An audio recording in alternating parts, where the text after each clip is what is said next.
Hey designer, you're listening to episode 108. In this one, we're talking about the lure and the trap of productivity. We're going to talk about when productivity works for you and when it strings you along. If it always feels like there's more to do than time available, whether that's to work on client projects or move the ball forward on your business goals, this episode is for you.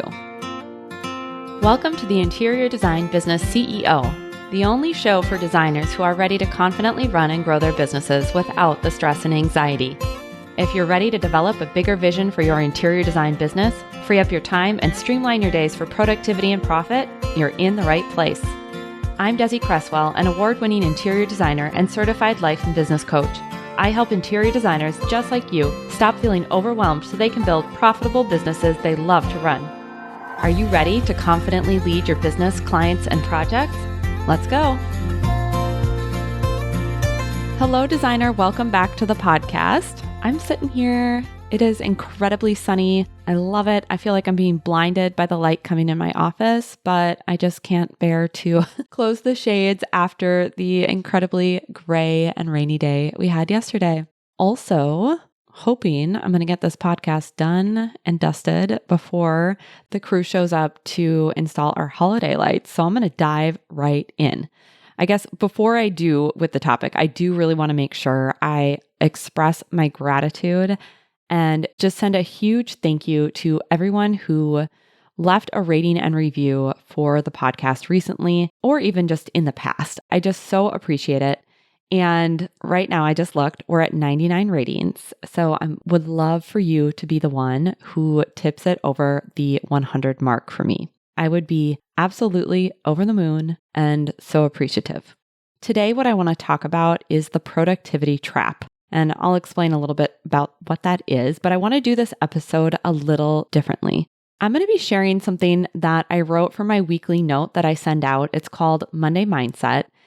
The way that I think about Monday Mindset is it's much more than a newsletter. It's bite-sized, practical wisdom that comes straight to your inbox every single Monday morning without fail so that you can start the week off right. If you're not on my email list, you need to get on there. I've been writing Monday Mindset for about 5 years now. I think maybe even more. Maybe it's 6. I'd have to go back. And it's something that I repeatedly hear from designers that they look for that email among, all the emails, let's face it, we get during the day.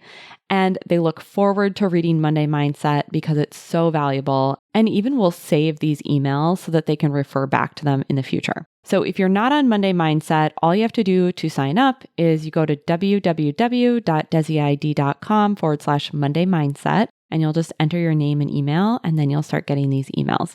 Then you'll start getting this weekly dose of inspiration, insight, and practical tips. So back to how this whole idea of the productivity trap for this episode came about. I was drafting my November Monday Mindsets, and one of the things that I wanted to write about was the productivity trap. It's something I've been thinking about again, and I'm always thinking about productivity, our relationship with time, how we relate to efficiency and the amount that we get done in the day and what that means about us, what that means for the business. And as I was writing this particular Monday Mindset, I thought I really need to share this in an episode.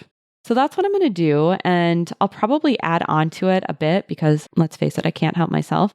There's actually a newsletter that I love to receive. And the woman who sends out the email, she also releases a weekly podcast with her reading the email. And I was like, oh, that's so interesting. And so we're going to kind of experiment with that, but of course, with my own flavor. The other thing I just want to be clear about is if you know my work and you've been following along, you know I love to help my clients create profitable, streamlined businesses where they balance work and life and they also feel productive, right? And accomplished when they end their day and when they end their weeks and see how much they can accomplish when you are focused, when you are steady, and when you're consistent in your business. So what I'm going to share today is in no way a bash on productivity. I think it's more of a new perspective and some things I want you to think about in terms of your relationship with productivity and how you use the productivity tools that I teach, or maybe you find online, wherever you go, in a different way. What I'm titling this Monday Mindset is The Productivity Trap, and the preview text of it is, don't get stuck in the lure. Here's the start of the email. Getting stuck in the productivity trap looks like overemphasizing doing and dismisses the very important first step, deciding. It doesn't matter how efficient you are if you haven't taken that first step of clearly prioritizing what's important within your current capacity. Current capacity being what you decide you have time and space and bandwidth and team support and all those other things in your business. Prioritization is at its core making decisions. This is why we all avoid or allow ourselves to get stuck in confusion about prioritization. Prioritization is hard because we want to do everything. And so instead of deciding what's most important and what is needed right now, often we want to skip the decisions that are required to create the container of focus and actually being more productive and moving more projects forward in your design business. Your brain lies, okay? We cannot believe everything your brain tells you. It tells you that if you could just get more done in a day, then you wouldn't have to face those tough choices, meaning prioritization. As a side note, even if you're someone who tells yourself, I can't prioritize, it's so hard to know what's important, everything's important, that's simply not true. That's another lie that your brain tells you, because at some point you do decide what's most important. You're not at the office 24/7, or you're not at a job site 24/7, or you don't ever look at your financials and figure out what your taxes are. There's always limits that we put on ourselves. It's just where those limits and decisions begin and end. Okay, so back to the email. What I want you to see is that this lie of if you could just get more done in a day, then you wouldn't have to face the tough choices of what to do, when to do, and how to do it, and how much to do. That is both simultaneously the lure and the trap of productivity culture. Essentially, productivity culture, believing if you could just figure out the right planning system, if you could just be so efficient, if you could just master that Pomodoro method, it's a lie. It's a dangling carrot, or we could just call it as it is, and it's hustle culture. The productivity trap overemphasizes doing, and doing just for the sake of doing more. So often, whether it's in our business or just as a culture at large, we believe that more is better, but more is not necessarily better. Sometimes less is better, and sometimes just the right amount is best. I want to share some good news and some bad news for you today about productivity that you can start using and applying to the way that you approach projects and tasks in your interior design business. I don't know about you, but I'm kind of a bad news first kind of gal. So that's what we're going to go through first. The bad news is, all right, here's the truth. You're never going to get it all done. That list just keeps growing. We put more things on the list, whether that's because there's more things we want to do, accomplish, learn about, or because we've got new projects coming into the business to sustain the business and make it that profitable business you want to grow. So you're never going to get it all done. The second piece of bad news is you're always going to have more ideas than time to execute.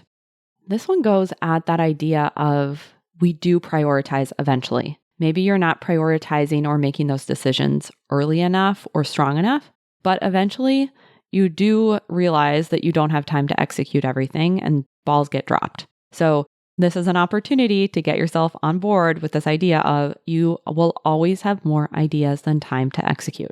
You'll never be able to do everything you want. I know that sounds kind of like really bad news, but we'll talk about it. And the last piece of bad news I want to share, and I've alluded to this earlier in the episode, is that no amount of planning or streamlining or being efficient will change any of this news that I just shared. It helps, but there's a limit to these tools. And that goes back to deciding what's important, what is needed right now. Now that I've completely bummed you out with all this bad news, now I want to share the good news here. The first one being you get to decide what is enough for you and your business. It's you. It's your job as the CEO to define enough. And I want to do an entire episode on defining enough.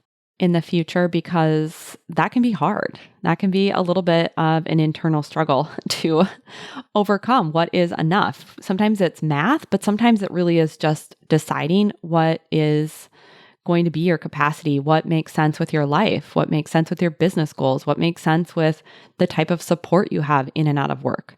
You have to decide what is enough, and we'll for sure dig into that deeper in a future episode.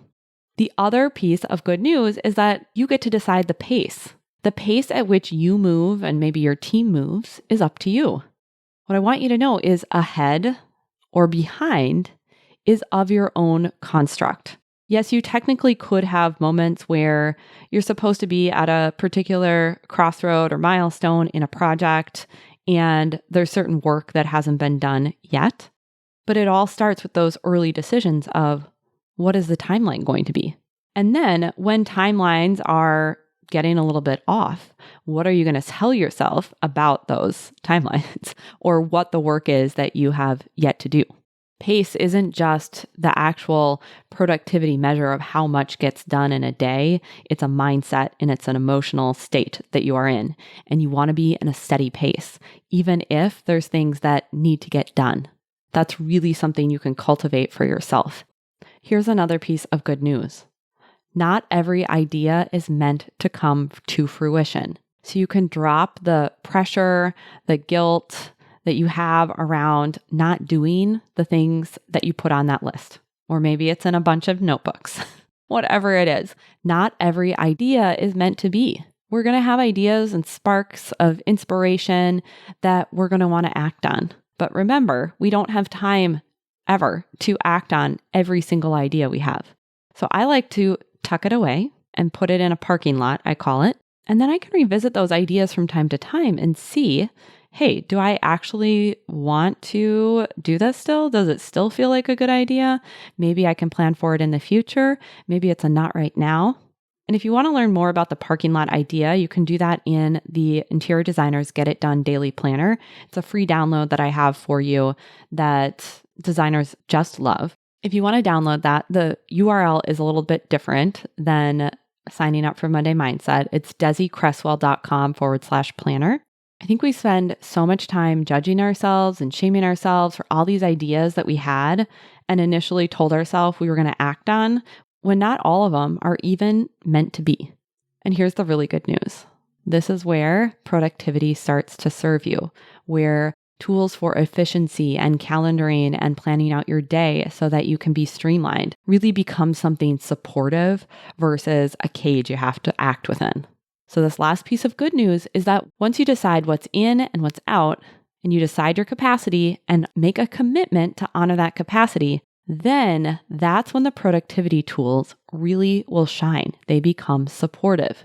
The key here is making peace with this bad news that I shared. There's quotation marks around bad news, of course. It's actually good news. When you make peace with the fact that you're never going to get it all done, that not every idea is meant to be executed on, and you stop telling yourself that you just need to get more done at a pace that is not sustainable, everything becomes easier. You stop fighting this productivity trap and being lured into its false promises.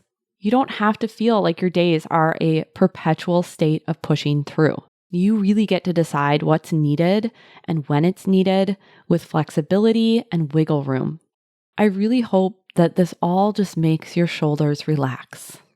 Even now, I'm thinking about you listening to this. Just squeeze your shoulders up into your ears, squeeze it, squeeze it, squeeze it, and then, just let them drop. Take a big breath.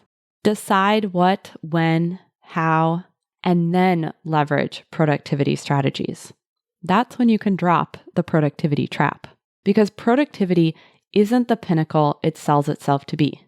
Going all the way back to where we started, if you're not making intentional choices or decisions, that's when the trap comes to be. Focus not just on how much you can get done, but on what is actually essential to your success. Then trust that whatever you've decided right now is meant to be. And what's meant to be for next time will be there when you're ready. And trust that you can always adjust course as needed.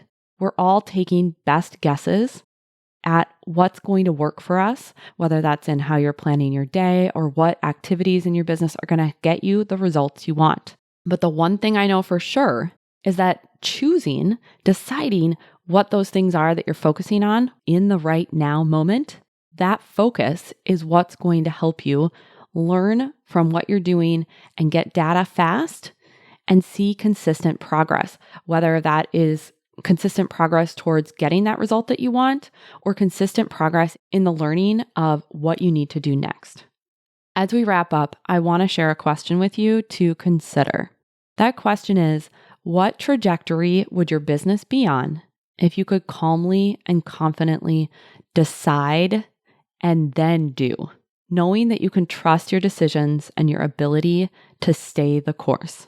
Once those decisions have been made, that's when efficient planning becomes helpful.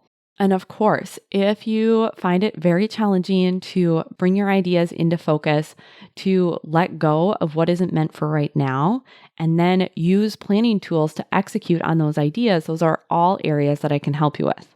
As your coach, we'll work together on both the strategic planning and the mindset needed to take what we've been talking about today with this productivity trap and apply them to your business. If you're interested in private coaching, make sure you check out the show notes so that you can add your name to the waitlist. And then I also want to offer an opportunity for us to work on making those decisions and prioritizing live together in a group format. Sign up isn't available yet, but I wanted to let you know that I am going to be hosting my annual goal setting workshop in early January. It's called Create Your 2025 Roadmap. This is something I've been doing for the past few years, and I'd love for you to join me. We'll be meeting the mornings of January 9th and January 16th. It'll be a combination of a business retreat where you're setting the vision for 2025 and creating an actionable plan with my live support, and then a coaching component where you're going to be able to get your questions answered, get feedback, and work through some of these mindset blocks that will come up inevitably when we start this process. So mark your calendar now for the morning of January 9th and January 16th, and then stay tuned for details on how you can sign up. All right, that's what I have for you today. Remember, if you loved the format of this episode, if you loved the content of this episode, make sure you sign up for Monday Mindset. You'll start getting it the next Monday, and you'll have that bite-sized wisdom and practical advice sent straight to your inbox. To sign up, all you have to do is go to desiid.com/Monday Mindset, enter your email, and then I'll be sending you a note the following Monday. I'll be back next week on the podcast with a brand new episode as always. And until then, I'm wishing you a beautiful week. Thanks for joining me for this week's episode of the Interior Design Business CEO. If you want more tips, tools, and strategies, visit www.desiCresswell.com. And if you're ready to take what you've learned on the podcast to the next level, I'd love for you to check out my signature group coaching program, Out of Overwhelm.